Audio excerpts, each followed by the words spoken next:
പോരാട്ടം എന്നും അവസാനിക്കുന്നില്ല. അവസാന ശ്വാസം വരെ അത് തുടരും. മരണത്തിനുമപ്പുറം ഈ ചരിത്രം ആ പോരാട്ടത്തിനായി ഇന്ധനമാകും. കേരളം കണ്ട ഏറ്റവും ക്രൂരമായ നരനായാട്ട്, വാഗൺ ട്രാജഡി.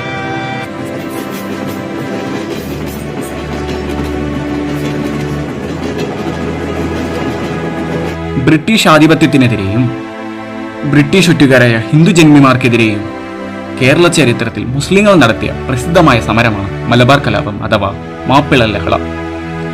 മതസൗഹാർദ്ദത്തിന്റെയും സ്നേഹത്തിന്റെയും നാടായ മലബാറിൽ ഹിന്ദുക്കളും മാപ്പിള ലഹളയിൽ പങ്കാളികളായിരുന്നു. മലബാർ കലാപത്തിന്റെ പേരിൽ നിരവധി പോരാളികളെ അറസ്റ്റ് ചെയ്യാൻ തുടങ്ങി. അധിക പേരെയും കള്ളക്കേസ് ചമച്ചായിരുന്നു പോലീസ് പിടികൂടിയത്.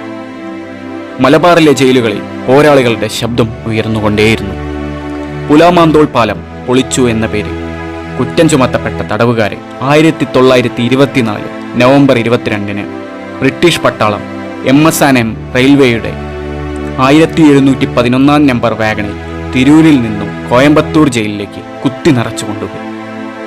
2000-ഓളം സമരക്കാരെ 32 തവണയായി ആൻഡമാനിലേക്കും കോയമ്പത്തൂരിലേക്കും പല ഘട്ടങ്ങളായി നാടുകടത്തി.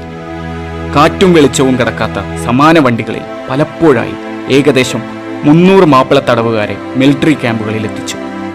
വെള്ളമോ വെളിച്ചമോ വായുവോ ഇല്ലാതെ മണിക്കൂറുകൾ നീണ്ട യാത്രയിൽ ദാഹിച്ചും വരണ്ടും പ്രാണവായുവിനായി മരണവെപ്രാളത്തിന്റെ നിലവിൽ പോലീസുകാർ വകവച്ചില്ല. ഷൊർണൂരും ഒലവക്കോടും അല്പസമയം നിർത്തിയെങ്കിലും പട്ടാളം ഇതൊന്നും കേട്ടതായി നടിച്ചില്ല. പുലർച്ചെ തമിഴ്നാട്ടിലെ പോത്തന്നൂരിൽ വാഗൺ തുറന്നു. മരണവെപ്രാളത്തിൽ പരസ്പരം മാന്തി പൊളിച്ചും കെട്ടിപ്പിടിച്ചും വിറങ്ങലിച്ച് കിടന്നത് 64 മൃതദേഹങ്ങളാണ്. കേണൽ സ്പെഷ്യൽ ഓഫീസർ ഇവാൻസ്, ജില്ലാ പട്ടാള മേധാവി ഹിച്ച്കോക്ക്, ആമു സൂപ്രണ്ട് എന്നീ ക്രൂരന്മാരായ പട്ടാളക്കാരാണ് ഇതിന് നേതൃത്വം വഹിച്ചത്.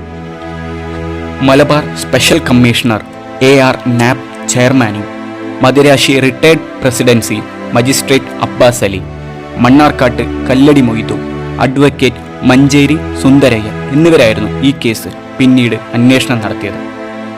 അന്വേഷണ റിപ്പോർട്ടിനെ തുടർന്ന് റെയിൽവേ സർജൻ ആൻഡ്രൂസ്, ഒരു പോലീസ് ഹെഡ് കോൺസ്റ്റബിൾ എന്നിവരെ പ്രതിയാക്കി മദ്രാസ് ഗവൺമെന്റ് കേസെടുത്തുവെങ്കിലും കോടതി 2 പേരെയും വെറുതെ വിട്ടു. ഓരോ പോരാട്ടവും ത്യാഗത്തിന്റെയും ചെറുത്തുനിൽപ്പുകളുടെയും വിവേചനത്തിന്റെയും നഷ്ടങ്ങളുടെയും മരണങ്ങളുടെയും കണക്കുപുസ്തകങ്ങളാണ്. ചില ചരിത്രങ്ങൾ അങ്ങനെയാണ്, ഉണങ്ങാത്ത മുറിവുകളായി നിലനിൽക്കും.